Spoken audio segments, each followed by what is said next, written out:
There's something devastating about realizing your own child thinks you're a burden. It's not a clean wound. It's a slow ache that seeps into every breath. My name is Marianne Lewis, and until 6 months ago, I thought my daughter saw me as more than an obligation. I believed that the years I'd spent raising her, working 2 jobs after her father passed, sewing her prom dress, and paying for her first apartment in the city, would build a bridge strong enough to carry us through anything. But bridges collapse when one side decides it no longer wants the weight. When my husband Henry died, I sold our small house and moved in with my daughter Clara and her husband Josh. It made sense back then.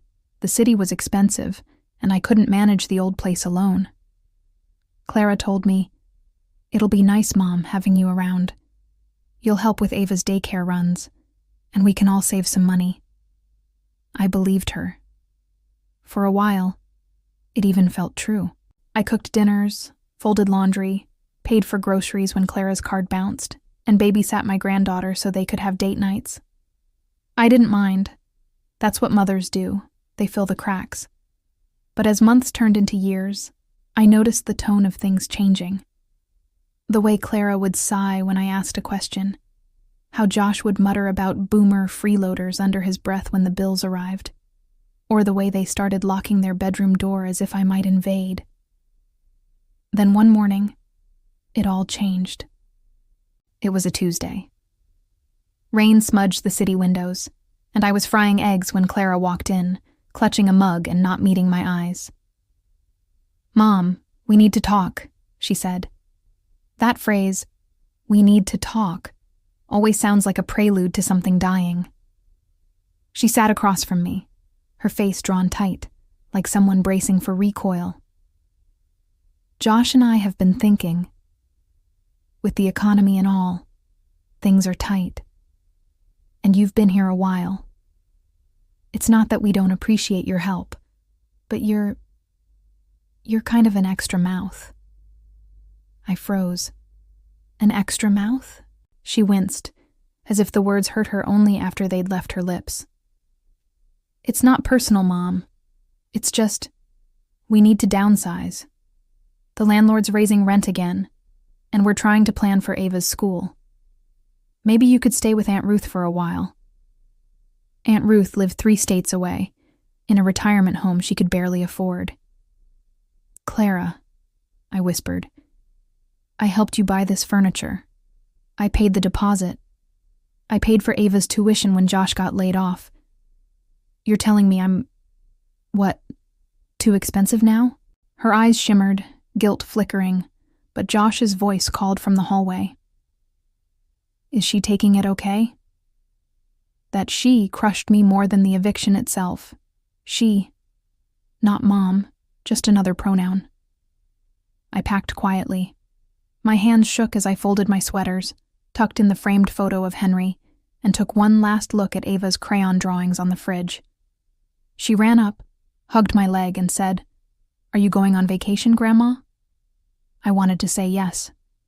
Instead, I kissed her forehead and whispered, "Something like that, sweetheart." They helped carry my bags downstairs, though helped isn't quite right.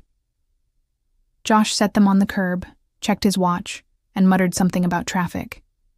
Clara stood there, half in tears, half relieved, saying, "I'll call you soon, Mom, okay?" But the call never came. I spent 2 nights in a cheap motel, the kind that smelled like bleach and regret, staring at the ceiling, wondering how love turned into arithmetic. Then I called Angela, an old friend from my church, who worked part-time at a property management firm. She listened quietly, then said, "Marianne, come by tomorrow. There's something you should see." The next day, I walked into her office, an aging building downtown, ceiling tiles stained from leaks. She had a folder ready. "You remember the complex Clara lives in?" I nodded, still sore from the memory. "It's owned by a man named Mr. Donnelly. He's been trying to sell for months, needs the money for medical bills. Nobody's biting because the tenants complain too much. The place needs new plumbing, better management. He's desperate." I blinked. What does that have to do with me? Angela smiled, a slow, deliberate smile. You said Henry left you some savings, right? And that pension from the textile company? Between that and your life insurance payout, you could buy it outright. It's undervalued, Marianne. You'd own the building. The words sank in like warm sunlight after a storm. Own the building. The same one Clara and Josh were renting from. The same one they'd thrown me out of. For the first time in weeks, I laughed, a sound halfway between disbelief and redemption. Angela, I said, let's set up a meeting. 3 days later, I sat across from Mr. Donnelly, a kind man in his 70s with a cough that wouldn't quit. His office smelled of old books and pipe smoke. You sure about this? He asked, pushing the paperwork across. It's not a charity case. The plumbing's shot, tenants are loud, and the roof leaks every spring. I'm sure, I said, signing my name in bold, deliberate strokes. I like fixing things. When the ink dried, I became the new owner of Cedar Oaks Apartments, 12 units, one of them home to the daughter who had called me an extra mouth. I didn't go knocking on her door that night. Revenge, when done right, isn't rushed. It's measured. It's quiet, like tea steeping until it's strong enough to wake you. First, I met with the building's accountant. He walked me through rent rolls, maintenance requests, and delinquency notices. Clara and Josh, it turned out, were 3 weeks late. I smiled. We'll fix that. Then I called a plumber, a roofing crew, and a landscaping service. Top rates, I told them. Make it beautiful. I want families to feel proud living here. Because revenge, I decided, wasn't about cruelty. It was about transformation. By the end of the month, Cedar Oaks didn't look like a forgotten building. The gardens bloomed, the hallways shone, the roof no longer dripped. Tenants began thanking the new owner who listened. They didn't know she was an evicted grandmother with calloused hands and a forgiving heart. Then came the notice. I drafted it myself, carefully, with the same precision I once used to sew Clara's dresses. Notice of lease renewal. Effective next month, rental rates for all units will adjust to reflect recent renovations and fair market value. Tenants may choose to renew or vacate with 30 days' notice. It wasn't unfair. It was business. And yes, it meant tripling rent for those who had been underpaying, coasting on Donnelly's lenience, including Clara and Josh. The morning the notices went out, I stood in the courtyard, unseen, as tenants opened their mailboxes. Gasps, groans, sighs. Then I saw her, Clara, dressed for work, hair tied back, Ava on her hip.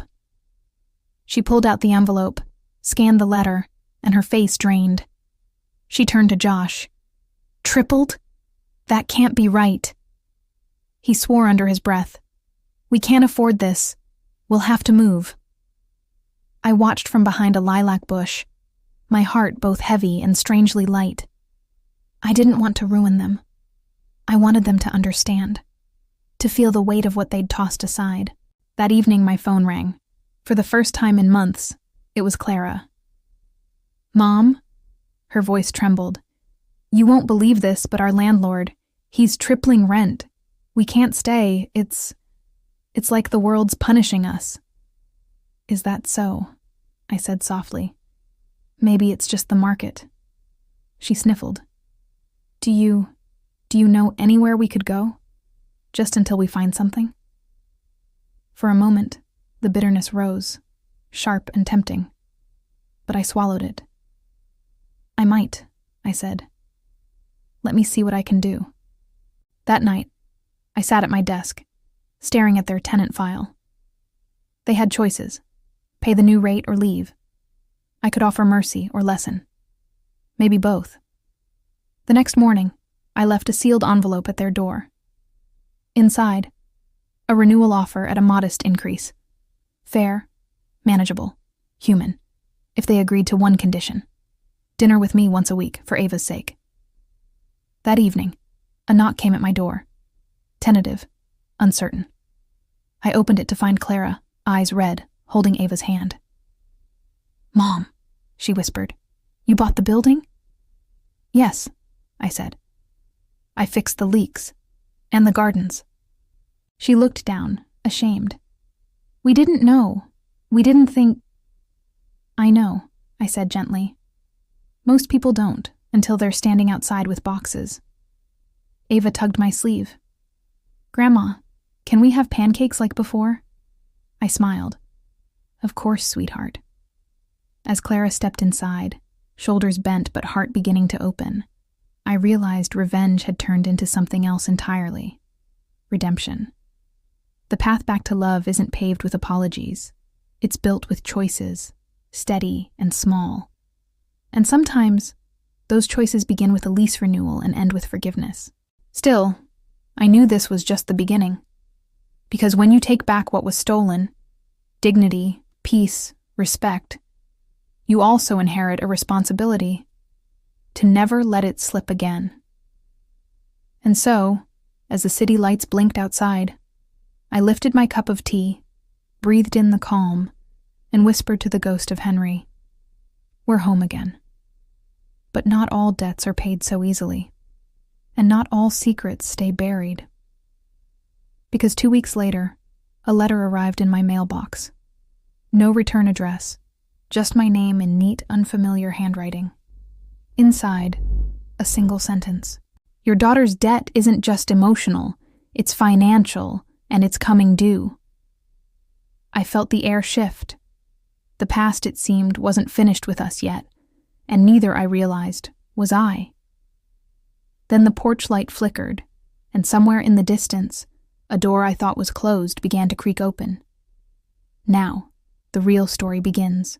I turned the envelope over twice, as though the paper itself might explain the message. No sender, no seal beyond a faint smudge of glue. Just the neat script, deliberate and sharp. Your daughter's debt isn't just emotional, it's financial, and it's coming due. For a moment, I wondered if this was karma with a cruel sense of humor. I had just begun to find peace. Dinners with Clara, pancake Sundays with Ava, small talk about school and weather that didn't ache like old wounds. And now this. A new debt whispered from the shadows. I placed the note on the table, beside a cup of tea gone cold. Across from me, the evening light slid down the kitchen tiles, fading slow and uncertain. My hands trembled, not from fear, but from recognition. Trouble often travels in circles. That night, I couldn't sleep. I stared at the ceiling fan spinning lazy revolutions, counting every regret like a rosary bead. By morning, resolve replaced restlessness.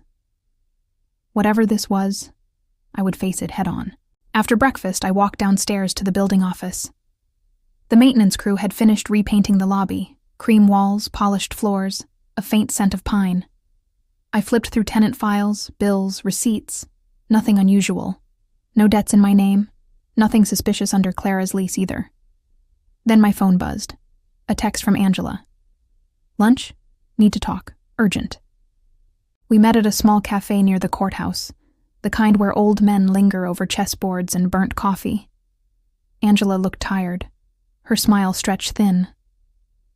"Marianne," she said, sliding a folder across the table. "I did some digging after you told me about that letter." Inside were 2 documents, a loan agreement and a payment ledger. Clara's name was there in looping blue ink, dated 6 months before I moved in with her. The lender, Winston and Greer Holdings, a name that smelled of old money and new scams.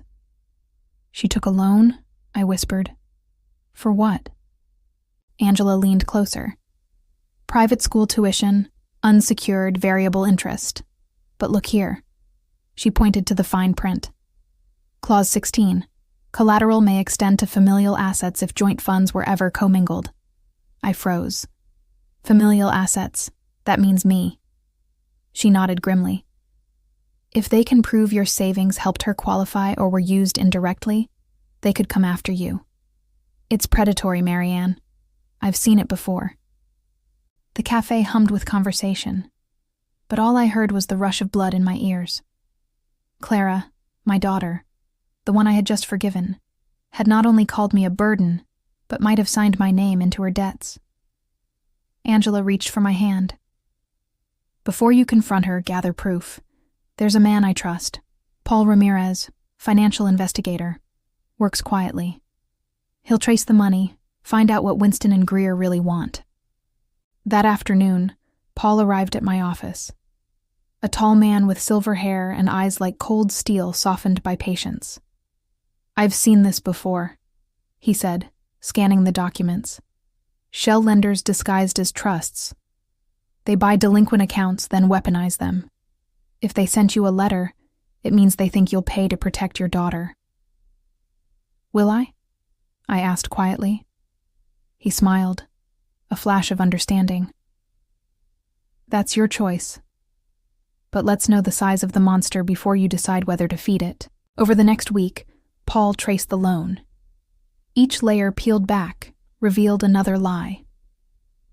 Winston and Greer, it turned out, was a subsidiary of Loxley Capital, a firm notorious for laundering debts through abandoned accounts. And Clara's loan? It had ballooned from $15,000 to nearly $60,000, thanks to penalties buried deep in the contract. When Paul handed me the final report, I felt a knot tighten behind my ribs. "They'll target the one with assets," he said. "You. Especially now that you own the building." That evening, Clara came by for dinner. Spaghetti, garlic bread, Ava humming at the table. Between bites, I asked gently, "Honey, did you ever take out a loan? Around the time I moved in?" Her fork paused midair. "A loan? Why?" "I found something," I said softly. "From Winston and Greer." Color drained from her face. "Mom, I can explain. It wasn't supposed to go like this." Josh set down his glass too hard. "You told me it was handled." She turned to him, pleading. "I thought I could pay it off before they noticed, before they came after us." "After us?" I asked. "Or after me?" She blinked back tears. "I didn't know they could touch you. I swear. The man said it was just a formality, that it'd help me get approved. I signed fast, Mom. I was desperate. Ava's tuition." My chest ached, not just from betrayal, but from the echo of old mistakes. Desperation makes fools of all of us. Josh stood abruptly, anger coiling in his fists. "How much?" $60,000, I said, and growing. He swore, storming down the hall. Ava watched, wide-eyed, as silence settled like dust. Clara reached for me. "I'll fix it. I'll sell my car, pick up extra shifts." I shook my head. "It's not about the money anymore. It's about the truth. You hid this, even as you pushed me out. You said I was an extra mouth, but it was your debt that nearly ate us all." She broke then, shoulders trembling. "I'm sorry, Mom. I thought I could carry it alone. I didn't want you to see me fail." I sighed, the kind of sigh that carries generations. You don't fix failure by building lies on top of it. That night, I lay awake listening to the city breathe outside my window. I could sell the building, pay the debt, walk away. But something deeper stirred in me. Not vengeance this time, but a need for closure, justice that teaches instead of destroys. The next morning, I called Paul. "Let's turn on the light," I said. We met in his office, a narrow room lined with filing cabinets and coffee rings on every surface. He dialed a number on speaker. "Winston and Greer, this is Marcia," came a voice too cheerful to be honest. "This is Marianne Lewis," I said. "Account 4473B. I'd like to settle." A pause. Papers shuffled. "You're not the borrower." "No," I said evenly. "I'm the mother, the one you threatened." Another pause, shorter this time. "Mrs. Lewis, if we've reached out, it's because we believe assets were commingled. You could be liable." "Only if the contract is enforceable," Paul cut in. "And it's not." Clause 16 violates State Statute 401 and 12, prohibiting third-party attachment without express consent. We've already filed a review with the Attorney General's office. The line went silent. Then, we'll have our legal team review. Click. Paul leaned back, satisfied. They'll vanish. Parasites don't like spotlights. He was right. Within days, the letters stopped. No calls, no threats. But the silence carried its own unease. 2 weeks later, Clara showed up at my door, holding a manila envelope. They sent me this, she said. Inside, a copy of the voided contract stamped closed. She exhaled a shuddering breath. You saved me again. I smiled, weary but proud. No, Clara. This time we saved each other. You told the truth. I stood my ground. That's how cycles break. For a while, life softened. Ava started school, proud of her new backpack.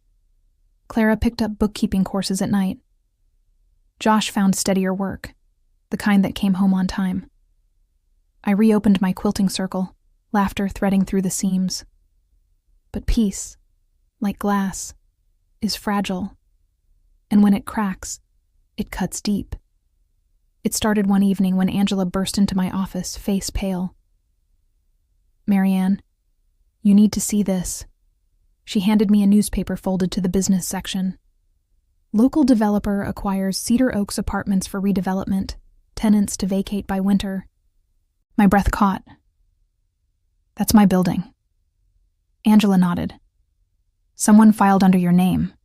A sale, cash offer. But you didn't sign, did you? No, I whispered, scanning the page. The buyer, Loxley Capital, the same firm behind Winston and Greer. They're not done, Angela said grimly. They want your property. They want you out. A cold fury steadied me. Then they've picked the wrong widow. That night, I turned my desk lamp on and began gathering every document. Title deeds, bank transfers, renovation receipts, tenant agreements. If they wanted a fight, they'd get one, but not in shadows. This time I'd bring the storm into daylight. Clara knocked softly. Mom? Everything okay? I looked up at her. My daughter. Older now, not by years, but by lessons learned. No, honey, I said. But it will be. She stepped closer. Let me help. I handed her a folder. Then start by learning what power really looks like. We worked late into the night, mother and daughter, side by side, building our defense not with vengeance, but with truth. For the first time in a long time, I didn't feel alone. Outside, rain began to fall, soft and steady, the sound of renewal or warning. As thunder rolled over the city, a car idled across the street, headlights dimmed. From behind the curtain, I caught a glimpse of a silhouette watching our window. This time I didn't flinch. I reached over, flipped the porch light on and whispered, If they want a war, they'll have to pay rent first. The figure didn't move. Then slowly, it turned away, swallowed by the rain. Still, I knew storms rarely pass after one clap of thunder. And as the clock struck midnight, my phone buzzed with a message from an unknown number. You think you've won, but debts have many shapes. See you soon, Mrs. Lewis. I set the phone down, calm and certain. They'd underestimated the woman who'd been called an extra mouth. I smiled into the dark. I don't chew quietly, I whispered. And with that, I began drafting my next move. Now the game was no longer survival. It was justice. And justice, I had learned, takes patience. And property. Because when they come for what's yours, the best revenge is owning the ground they walk on. And I owned every brick of Cedar Oaks. Morning arrived cloaked in fog, heavy and deliberate, as though the world itself hesitated to reveal what was coming. I sat at the kitchen table, fingers wrapped around a cup of coffee gone cold, staring at the message glowing on my phone. You think you've won. But debts have many shapes. Old me would have panicked, called Angela, or Paul, or the police. But I wasn't the woman they thought I was anymore. I had walked through betrayal, humiliation, eviction, and built an empire from the ashes. Fear had no lease here. Clara patted in quietly, hair pulled into a messy bun, holding a stack of files. I printed everything: deeds, renovation receipts, even the invoices for the roof repairs. We have timestamps on all of it. Good, I said, flipping through the stack. If they want to play dirty, we'll show them how clean ownership looks. She hesitated. Do you think they'll really come after us? After all this? I met her eyes. People like Loxley Capital don't stop because the law says so. They stop when they realize the cost of continuing. That day, I called Angela and Paul to the office. The four of us gathered around the conference table, papers spread like cards in a high-stakes game. Paul tapped a document. They've been acquiring distressed properties across the county. Cedar Oaks is prime real estate. They assumed you'd fold under pressure. But you didn't. Angela leaned forward. So, what's our move? I smiled, slow and deliberate. We don't wait for them to strike again. We strike first. Paul nodded approvingly. Public exposure. We take the story to the press, regulators, maybe even a courtroom if needed. They thrive in darkness. We drag them into daylight. For a moment, the room was silent, except for the hum of the old air conditioner. I thought of Robert, my late husband, the man who had once owned this building before me, and how he used to say, the best way to end a con is to stop pretending you're part of it. So, I stopped pretending. Angela made the first call. Channel 7 News, the same reporter who once covered my story when Clara threw me out. Elderly widow targeted again by shadow lenders, Angela said into the phone, her tone steady, her words sharp as glass. Within hours, a crew scheduled an interview. That evening, a van pulled up outside Cedar Oaks. Cameras, microphones, a woman in a red blazer. Mrs. Lewis, she said, extending her hand. We remember you. Looks like history tried repeating itself. Not this time, I said, inviting them in. We filmed in the lobby, polished floors gleaming under studio lights. I laid out the timeline, the fraudulent sale filings, the intimidation, the midnight messages. Paul presented evidence of Loxley's shell companies. Angela spoke of predatory tactics. And Clara, standing beside me, told her truth about debt, desperation, and redemption. By the time the segment aired, the phone wouldn't stop ringing. Tenants from other properties called with similar stories. Former employees of Loxley sent anonymous tips. The Attorney General's office opened a preliminary investigation, but light draws moths. And moths aren't always harmless. 3 nights later, I woke to the sound of shattering glass. Heart hammering, I grabbed the baseball bat from beside my bed, a relic from Robert's old collection, and crept toward the living room. A rock lay amid shards on the floor, wrapped in black tape. I unwrapped it with shaking hands. Inside, a note. Last warning. Sell the building. Or next time it won't be glass. Clara rushed in, clutching her robe. Mom, I'm fine, I said, though my pulse roared in my ears. Call the police. 2 officers arrived within minutes, lights flashing blue across the walls. One took the note, the other swept the perimeter. Looks like a scare tactic, the younger one said. No cameras out back? Just the front, I admitted. I didn't think... He nodded sympathetically. We'll increase patrols, but if you have enemies like this, consider private security. After they left, Clara sat beside me on the couch, silent. Then, softly, maybe they're right. Maybe we should sell. I turned to her. Do you remember the night you told me to leave? When you said I was an extra mouth? Her eyes glistened. I remember. I left because I thought I was the burden. I built this life because I refused to stay broken. If we sell now after everything, what do I become again? She swallowed hard. A survivor. No, I said, my voice steel. A landlord with a spine. The next morning, Paul installed new cameras, wired and wireless, front and back. Angela reached out to her contacts in the AG's office, and I did what any woman cornered by vultures does. I sharpened my talons. I visited the county clerk's office, pulling every filing under Locksley Capital's subsidiaries. Page after page revealed the same pattern: false signatures, forged deeds, elderly owners intimidated into voluntary sales. That evening I sat at my kitchen table with the stack. Clara poured coffee, strong and black. "What will you do with it?" I smiled. "Build a case, brick by brick." 3 days later, the phone rang. A voice, male, smooth. "Mrs. Lewis, let's not drag this into the mud. Sell Cedar Oaks and we'll make it worth your while. 3 times market value. Cash." "Who is this?" "A friend. You've stirred a hornet's nest. Let us clean it up." "I don't sell to ghosts," I said. "Then maybe you prefer headlines about elderly vigilantes with violent tendencies." Click. The line went dead. That night, I didn't sleep. Not from fear, but from fury. They thought they could twist my story into scandal, turn justice into gossip. They'd learned nothing. At dawn, I called Angela. "It's time," I said.